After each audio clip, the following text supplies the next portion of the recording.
Yeah.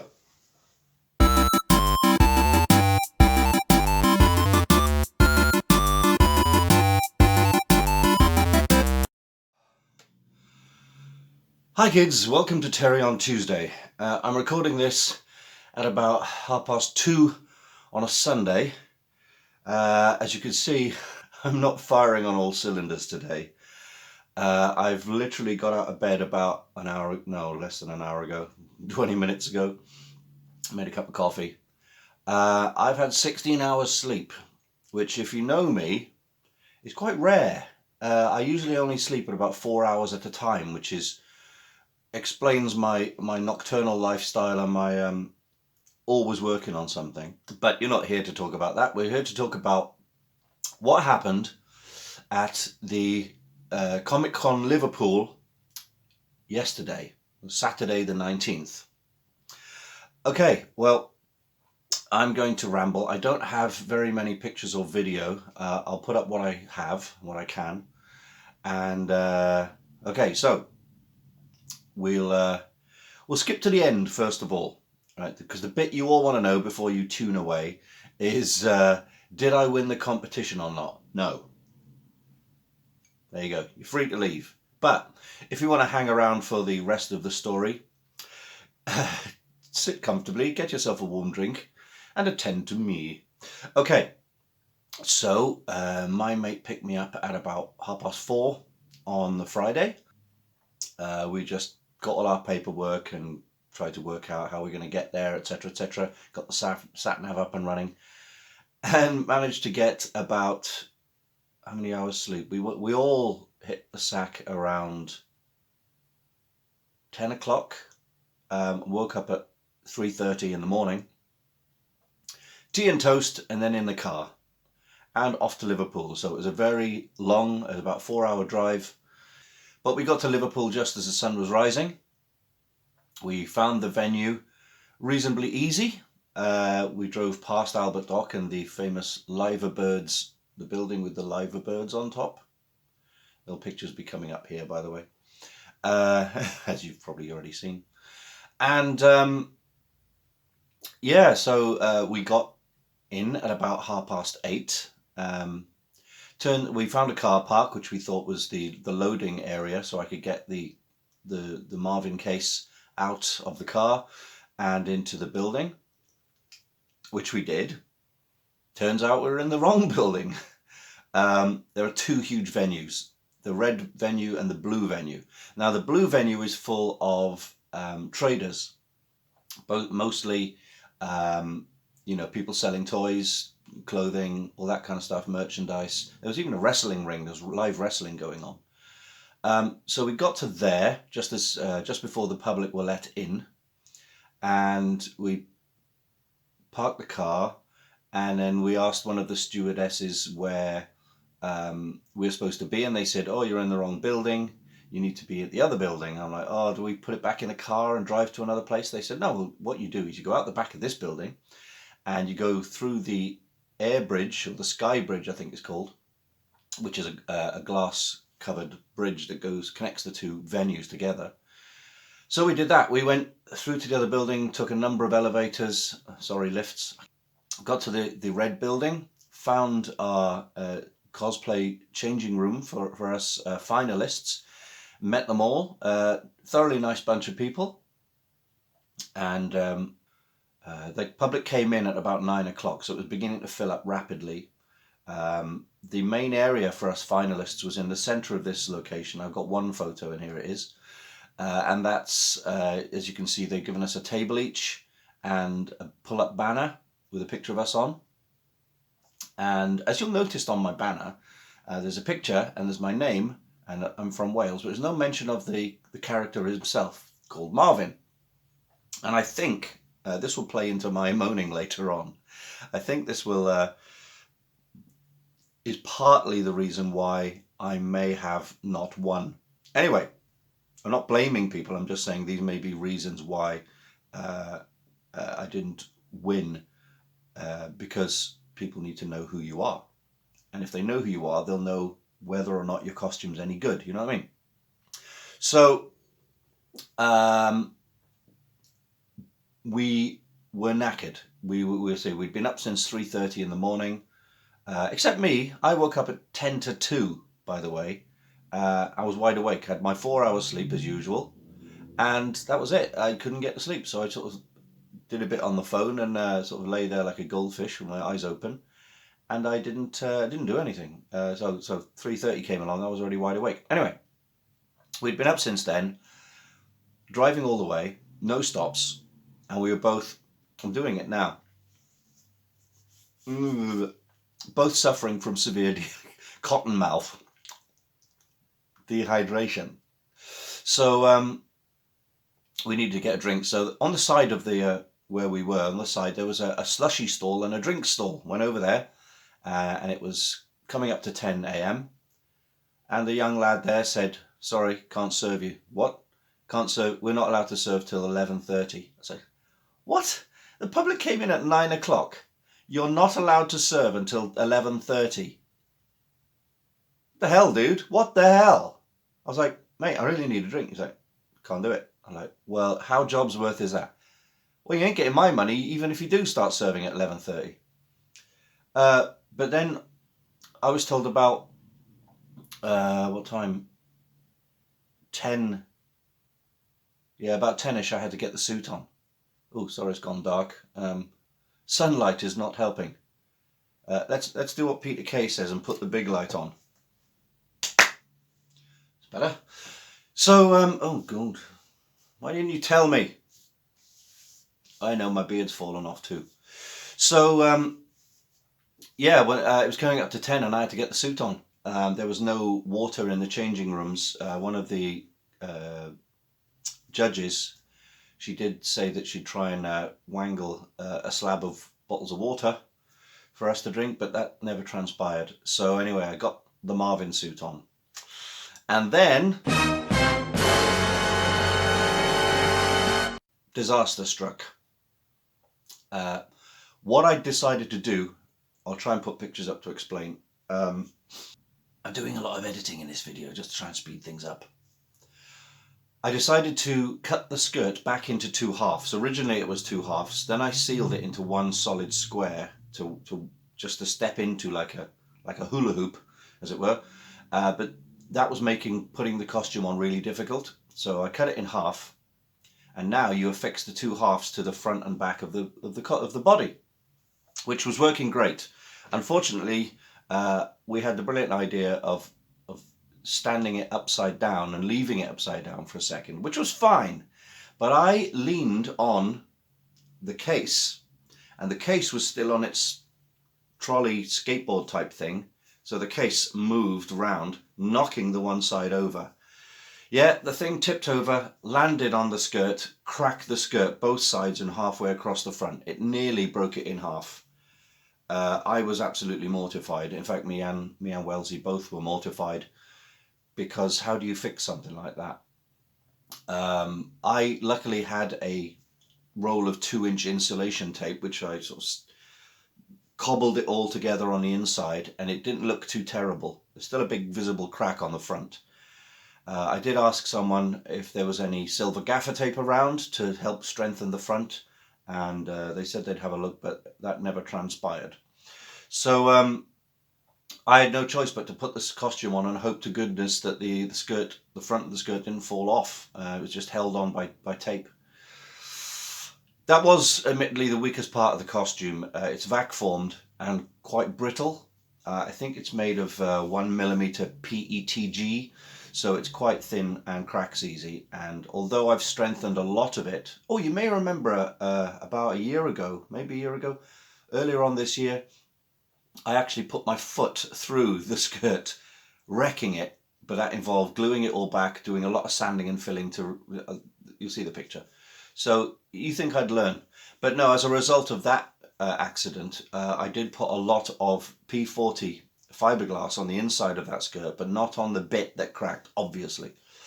So anyway, feeling really downhearted after doing that, I put the suit on. Came together quite nicely.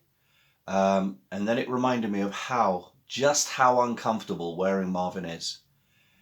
Don't get me wrong, I love the costume, I love the design, I love the character. And just like my years of doing Jack Sparrow, it's reasonably fun when you're pretending to be them, but there's a lot of discomfort that goes with it. And as such, the first thing I realize I have to do is, once I've got my head into the head, it pushes your head back a bit. So you're like that, right? And if you need to turn the head, you push your chin forward into this little area where I've got two blocks of foam, so I can steer the head like this to turn the head left to right. I've got a bruised chin because of that, because I'm constantly doing this up against a hard fiberglass. Anyway, so your head's back there most of the time, which makes your neck and all your back muscles ache because you're doing that. Your head's forced back. At the same time, I've got these rucksack straps on, which, thanks to Steve Perbrick, by the way, for giving me the rucksack straps. It supports the weight a lot more comfortably than it was if I didn't have the straps. They'd be digging in, the fiberglass would be digging into my shoulder bones, you call collarbones. But the shoulder straps still take all the weight, but you've got the weight of the head, the body, the fiberglass torso, both arms, the aluminium plates, and the skirt. So you've got a lot of weight, almost the entire top weight, in fact, the entire top half of the costume and its weight on your shoulders here. So it's forcing your arms down. In order to keep the arms up and away from the skirt and damaging it anymore, you've got to keep your arms, you've got to keep lifting the forearms up. So I've got that delayed onset muscle soreness in my biceps here. I know I'm a wimp, but constantly aching here. And do you remember last time I was complaining that I got my arm caught while I was in Newport? I got my arm caught here and I cut off a nerve, which made my thumb numb. Well, it happened again, but I realised it's not from here. It's when my hand is in the hands of Marvin. They don't go all the way into the mandibles, right? They go into the wrist. So my I've got this kind of bruise here from where my wrist, my bone of my thumb was up against them, and that's where the nerve is. So I have to hold the buttons, the 4 buttons. So I'm pressing the 4 speech buttons here. So this thumb is kind of redundant and stuffed up against the side, which is why it's getting numb, because it's getting cut off. So that's one mystery solved. Zoinks, yo. So I had the suit on for the best part of 3 hours, which was a lot less than Newport, admittedly. No major costume malfunctions as last time. I put extra support on the leg so it wouldn't fall apart. We had quite a lot of people come up to us. The majority of people didn't know who I was. More about that in a bit. And a lot of people just wanted to know if I was a real robot, or because they were talking to Wells like he had built me. They were like, is that a real robot, or is there someone inside? They couldn't tell, which I guess is a kind of compliment. There were a few people who came up and went, oh my goodness, it's Marvin. And I really like that, obviously. It's nice to be recognised. And again, like I said, one of the things that would work against me winning a competition is that the fact that not a lot of people would know who Marvin is unless you're of a certain age. So I did about 3 hours, and we popped back to the room once where I could take the head off and like have a wipe and get some fresh air and then pop it back on, but still no water had arrived, and it was too far. You had to walk a long way to find another food stall that would, I'm talking a long way, I'm not talking like 200 meters. I mean, cross over into the other building and everything through all the crowds to find somewhere to get more drink or whatever. So we just soldiered on. So the cosplay competition began. We got into the auditorium, which is it was smaller than Newport, but it was a kind of a cinema theatre type room on stage. They marched us all out, and then they went through this this weird thing where they asked every entrant to do a pose. Now in Marvin, I can't pose, so basically they got this or that, and that's about it. That's all the poses I can do. So we all came out, we all stood at the back of the stage lined up, and then the hostess decided to play some party games with the audience while we stood there like lemons. Now everyone has their own way of working. I don't want to diss anyone, but you'd think if we're in our costumes in varying degrees of comfort.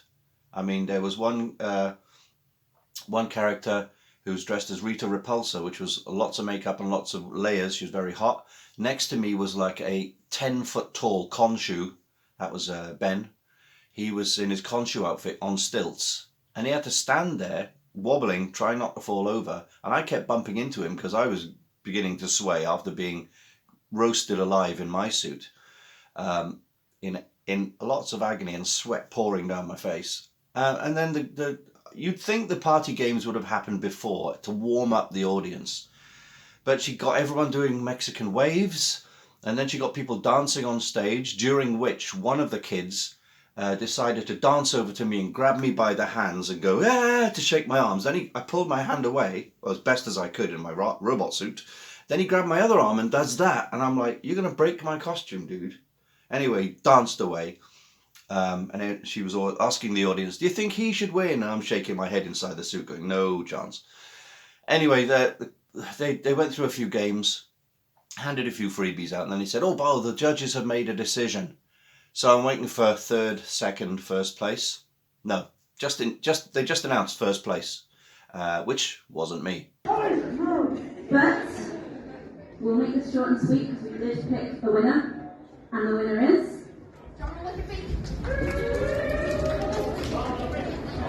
The winner is Mudgoth.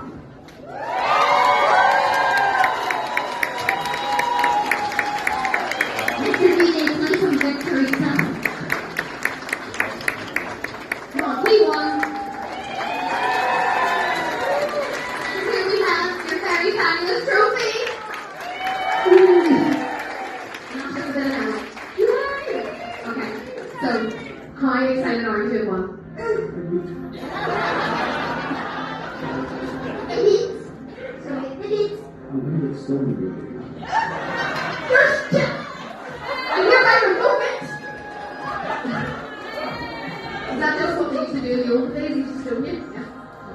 He won the trophy and the cash, and you'd think that was it. We turn around and walk off, but we're standing there for another 10-15 minutes while the crowd were allowed to walk out past us, sort of sent out backstage doorway, while we're just standing there like lemons. By which time I was inside. My head was up against this inside of the robot suit, like, everything hurts. I want to take this thing off. I've had enough.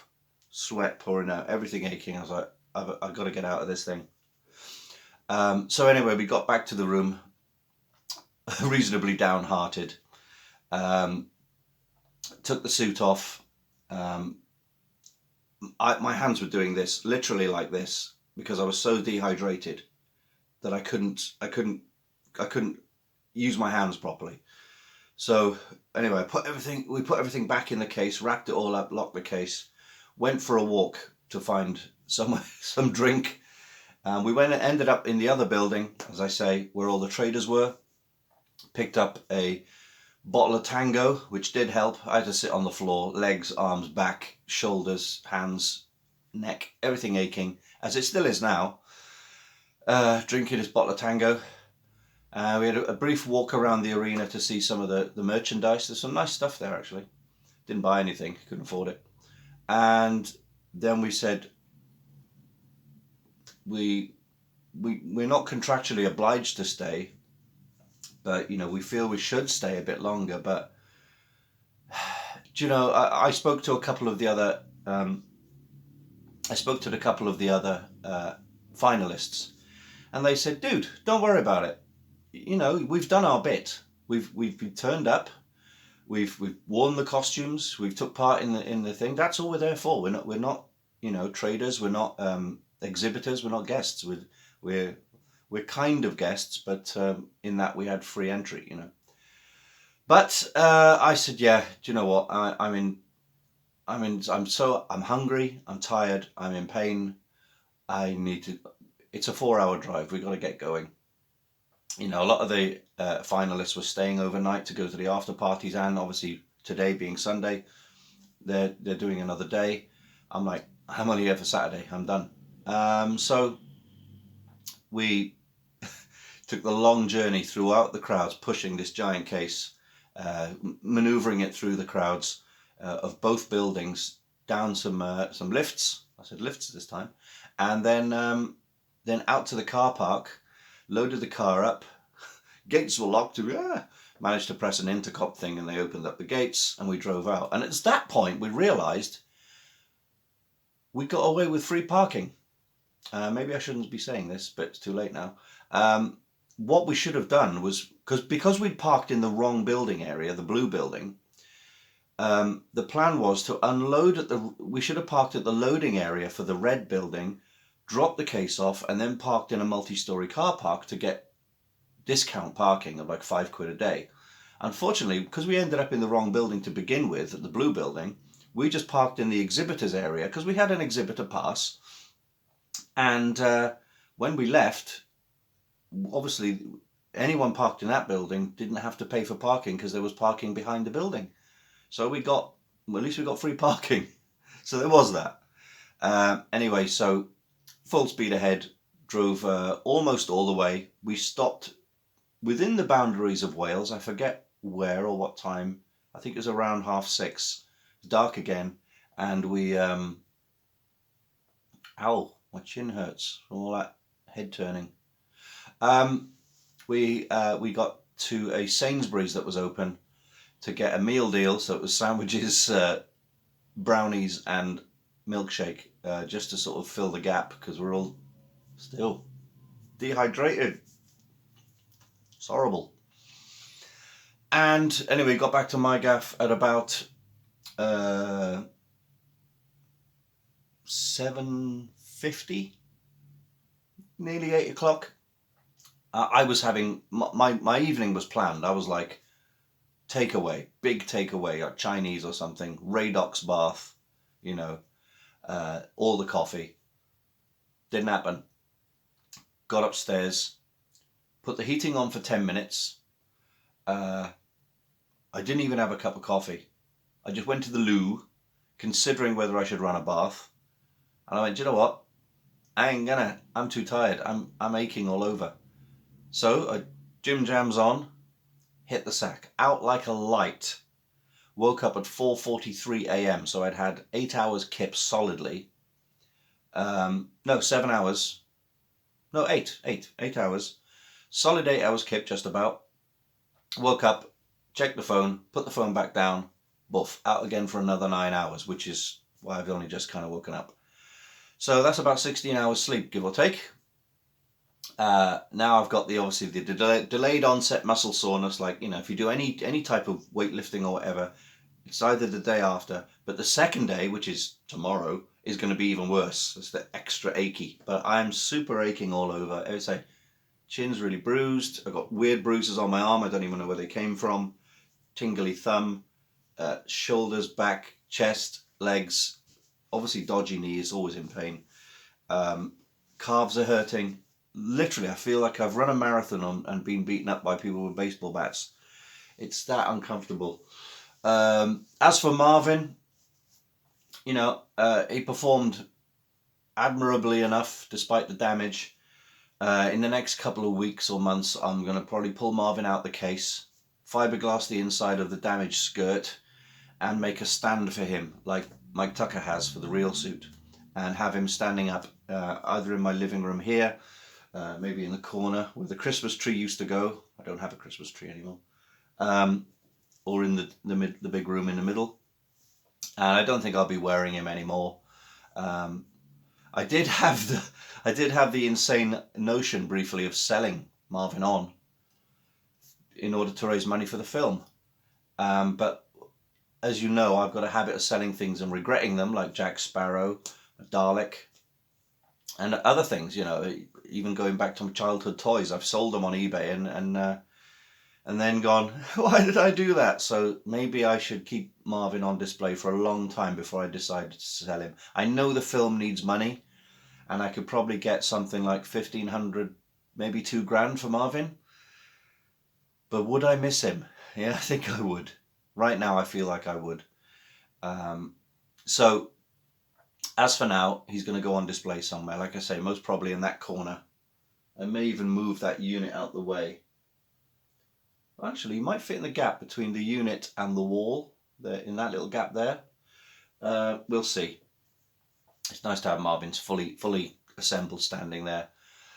But yes, that's the tale. It was an ordeal. I was hoping that the pain and the ordeal of wearing the suit and the sweat and the pain and the damage and the wandering around and the paying out for the petrol there and back and the 4-hour drive for Wells was going to be all worth it. We'd come home with the grand. Was not to be, unfortunately. Again, there's no point in being bitter about it. Someone had to win. Just wasn't me. So congratulations to, I don't even know his name. He's a Greek lad. He was a friendly guy. I spoke to him earlier on. I helped him. He had a broken gun and I lent him some glue and stuff to fix it. So he's obviously gone back to Scotland, maybe tonight. Happy as Larry with his grand and his trophy. So, you know, props to him for that. I mean, all the cosplayers put a lot of work into their costumes. There's no denying it. And as I said earlier on at the start of this video, I do have a feeling that it was the unfamiliarity of Marvin for everyone else. I mean, everyone put tons of work in. But again, Marvin, while I would argue, probably more work in over the 4 years to make him than everyone else. When we were on stage, we weren't addressed as, this is Terry from Wales as Marvin the Paranoid Android, from what I can tell. I might be wrong. I may not have heard properly, but all I heard was myself being referred to as Terry.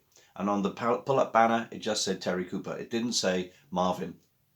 I did have Marvin written on the back of the costume in chrome letters. But unless you knew who Marvin was, you would just think he was a generic robot, a tin toy, maybe a Rock'em Sock'em robot, because they do look very similar to Rock'em Sock'em robots, you know, with the shape of the face and the swivelly arms and all this. So while it may look impressive as a robot, had it been C-3PO or, you know, something a bit more modern, like a Gundam or, a Gundam isn't modern, but you know what I mean, more recognizable, like a mech suit or something, I might have had a better chance. But a lot of people didn't know that the judges were a young group of people who were clearly not born when Hitchhikers was on TV and hasn't been repeated by the BBC. So that did work against me, I guess. They were like, yeah, nice suit, don't know much about it. So they couldn't reference how good the costume was compared to the real thing, how good the performance was and all that malarkey. So that did work against me. So you live and learn. Anyway, it was a reasonably fun day. The next one in Liverpool is in April, so we may go to there, but just as punters. Not going to cosplay, but there goes the tale. I'm a little bit downhearted, as you can imagine. I was hoping to be bouncing around the room going, I won, you know, money into the film. But that's done. That's out the way. Now I can focus more on the film. And my battery is literally about to conk out. It's just gone dark on the screen. So with that said, I'll say thanks for watching. Leave a like and subscribe. See you next week. Take care now. Bye-bye then.